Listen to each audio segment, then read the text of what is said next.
আমরা চাই না বিনা বিচারে যে দল ধর্মের মানুষ হোক একজন মানুষকে হুকুম করা হোক।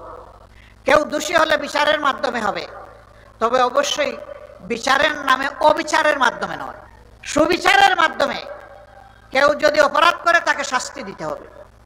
বিগত সরকার সুবিচারকে নির্বাসনে পাঠিয়েছিল, এই জন্যই বিচারপতিরা দম্ভভরে বলতে পেরেছিল যে আমরা শপথবদ্ধ রাজনীতিবিদ।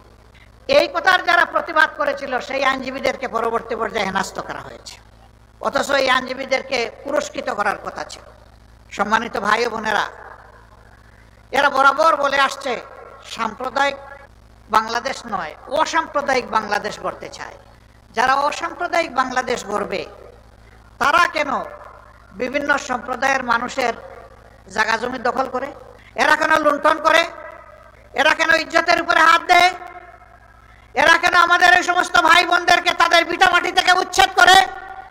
এরা অসাম্প্রদায়িক বাংলাদেশের প্রবক্তা নয়, বরঞ্চ এরাই হচ্ছে বাংলাদেশের স্বীকৃত ডাকাত।